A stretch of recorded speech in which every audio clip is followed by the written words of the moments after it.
Hey, it's Dave Wyman. Welcome in again to Chalk Talk Football 101. We're going to look at some defensive plays. Brock does offense. I'm going to try to do some defensive stuff every week and a little bit of football 101. The play I want to talk about today was with 15 seconds left in the half against Tampa Bay in the second quarter. Ball on the Seattle 32, and Tampa Bay has 0 timeouts, and KJ just makes a huge hit. And KJ Wright had such a good game. I've been watching him since he came here, and I think it was his best game that he's had. So we'll talk a little bit about that. But first of all, go back and do the football 101 thing. We've been talking about pass coverages. And by the way, when I say dropper, what I mean by that is it's a player dropping into a zone, covering a zone area. So we've been talking about that the last few weeks. And this week I wanted to go ahead and put cover 4 in.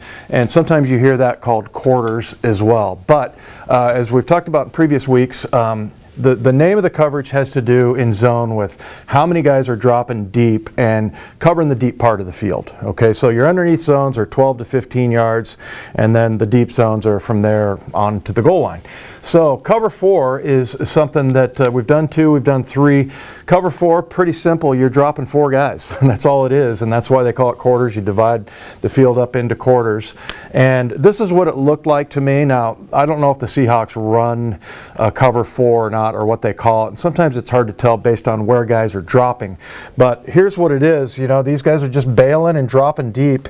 And where you run this is in a situation kind of like the Seahawks are in right here. It's really close to what would be called a prevent defense. You're really defending the deep half of the field late in the game when somebody's trying to Hail Mary or something. In this situation, the Tampa Bay Buccaneers were on the Seahawks 32. They have a really good field goal kicker, so they were pretty sure they could make one from there. But what the Seahawks wanted to prevent against was them scoring a touchdown. You'll let them have a field goal but not a touchdown. They don't end up getting either in this game, in this play. But cover 4, so these guys are just back in these zones here. And one of the things about that, and I mentioned prevent defense and the situation why you would run cover 4, cover 2, cover 3. We know that there's always 4 rushers, right? Not always, but just on a basic play, they're going to rush 4 guys. So in this case, you have 4 deep droppers, so that only leaves 3 guys to cover the underneath zone. So that just indicates that you're really trying to protect the deep part of the field. Cover 2, we talked about 2 guys deep and 5 guys underneath with your 4 rushers, and then cover 3 is 4 guys underneath. So basically you're not really too worried about the underneath zones in this situation when you run cover 4. Again, I think this is what it is. We used to run cover 4 when I played, and we'll just go with that basic principle. But I know a lot of the Seahawks will say that they don't run quarters a lot, and sometimes it looks like one thing and another. But for our purposes, look like cover 4 to me, and that's something that gets run around the league.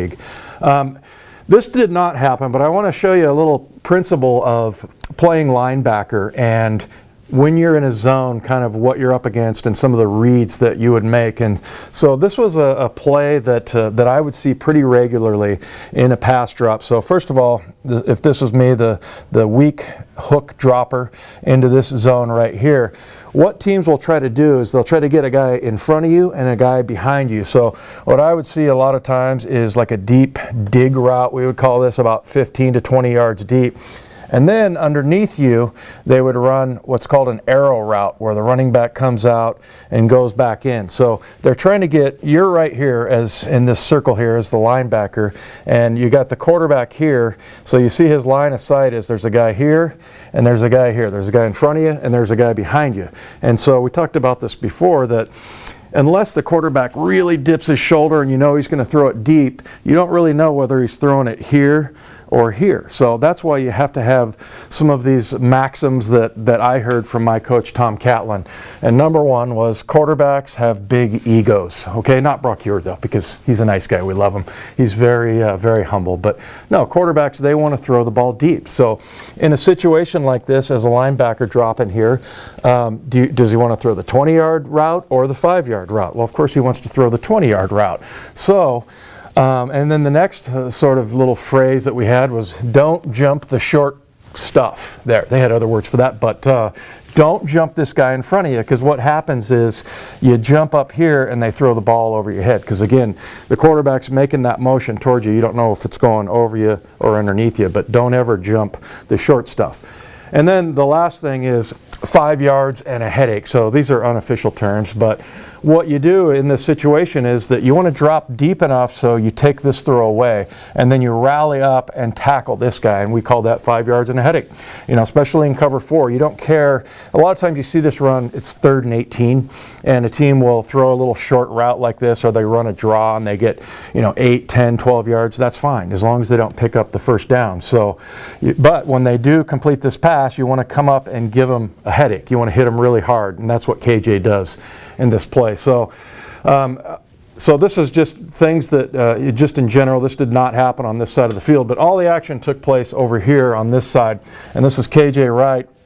They ran a guy along the sidelines, and I think what they were trying to do is get him the ball pretty deep down in here so they could make it a shorter field goal. So they run this guy here down the sidelines, and then the tight end just runs a little bit of a 3 or 4 yard out. Well, KJ gets such a deep, great drop right here that he discourages this throw, which, like we said, big ego, he wants to throw the deep one, and he dumps it off right here to the tight end, and KJ comes up and just smokes him. It was a great tackle, and if you're like me and you record the game, go back and watch that part. There's some great sound from it. It was with 15 seconds left in the second quarter. You can hear the clack of the pads, and then KJ kind of yells or something. It sounded like a war cry. It was pretty awesome.